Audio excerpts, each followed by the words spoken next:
Indonesia resmi ditunjuk sebagai tuan rumah Piala AFF U23 2025, sebuah kehormatan besar yang diumumkan langsung oleh Federasi Sepak Bola Asia Tenggara atau AFF melalui situs resmi mereka kepada seluruh anggota federasi. Turnamen bergengsi kelompok usia ini dijadwalkan berlangsung pada 15 hingga 31 Juli 2025 dan menjadi momen krusial sekaligus penuh harapan bagi perjalanan sepak bola muda Indonesia di level Asia Tenggara. Kini, dengan persiapan yang lebih matang, PSSI telah menetapkan 2 stadion utama sebagai venue penyelenggaraan. Kedua stadion tersebut adalah Stadion Utama Gelora Bung Karno Jakarta dan Stadion Patriot Candrabaga di Bekasi, Jawa Barat. Keduanya memiliki kapasitas dan fasilitas yang layak untuk menghelat turnamen regional dan siap menjadi saksi perjuangan Garuda Muda.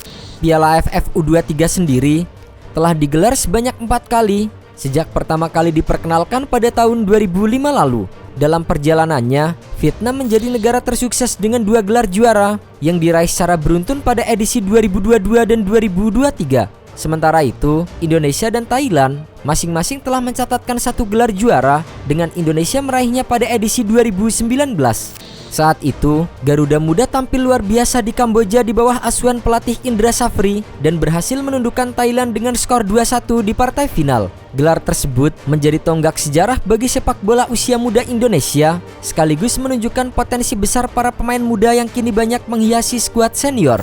Sementara itu, pada edisi terbaru di tahun 2023 yang digelar di Thailand, Timnas Indonesia U23 kembali mencatatkan hasil membanggakan dengan finish sebagai runner-up. Dalam pertandingan final yang berlangsung sengit melawan Vietnam, kedua tim bermain imbang 0-0 selama waktu normal dan harus melanjutkan laga ke adu penalti. Sayangnya, Indonesia harus mengakui keunggulan Vietnam dengan skor 5-6. Namun, penampilan solid Garuda Muda sepanjang turnamen tetap menuai pujian dan menunjukkan konsistensi dalam bersaing di level regional. Menatap edisi 2025, Timnas Indonesia U23 diuntungkan dengan status sebagai tuan rumah yang tentu membawa dampak positif dalam hal dukungan moral dan kesiapan infrastruktur.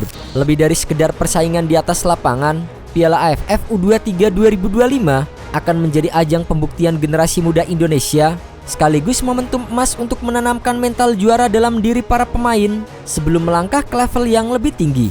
Bermain sebagai tuan rumah menjadi keuntungan besar bagi Timnas Indonesia U23 dalam gelaran Piala AFF U23 2025. Dukungan langsung dari puluhan ribu supporter di stadion diperkirakan akan meningkatkan motivasi dan kepercayaan diri skuad Garuda Muda untuk tampil maksimal dan merebut gelar juara. Namun demikian, pelatih kepala Gerald Vandenberg menghadapi tantangan tersendiri dalam menyiapkan tim terbaiknya. Pasalnya, sejumlah pemain kunci U23 yang saat ini bermain di luar negeri kemungkinan besar tidak dapat bergabung. Hal ini disebabkan karena turnamen berlangsung pada pertengahan Juli dan bertepatan dengan masa pramusim klub-klub Eropa maupun liga luar negeri lainnya yang tentu menjadi prioritas utama para pemain profesional. Nama-nama seperti Ivar Janner dari Jong Utrecht, Rafael Strijk Brisbane Roar, Justin Hapner Wolverhampton U21, serta Marcelino Ferdinand Oxford United hampir dipastikan absen karena harus memenuhi komitmen bersama dengan klub masing-masing. Situasi ini membuat Vandenberg diprediksi akan memaksimalkan potensi pemain-pemain lokal yang tampil reguler di Liga 1 dan menyusun formasi yang cocok dengan karakter pemain yang tersedia.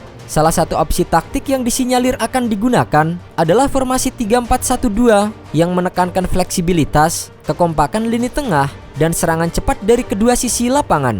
Di bawah Mister Gawang, Cahya Supriyadi dari Bekasi City FC diproyeksikan menjadi pilihan utama berkat pengalaman dan konsistensinya di level domestik. Lini pertahanan akan diisi oleh 3 bek sejajar, yaitu Muhammad Ferrari, Kadek Arel, dan Doni Tripamungkas. Di sektor sayap, Alfrianto Niko akan mengisi posisi wingback kanan, sementara Mikael Tata beroperasi di sisi kiri.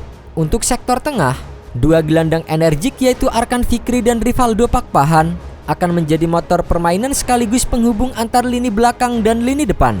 Tepat di depan mereka, Raihan Hanan diplot sebagai playmaker yang akan bertugas menyuplai bola ke kedua penyerang utama, yaitu Arkan Kaka dan Hoki Caraka. Meski kehilangan beberapa pemain inti yang bermain di luar negeri, komposisi skuad ini tetap menjanjikan.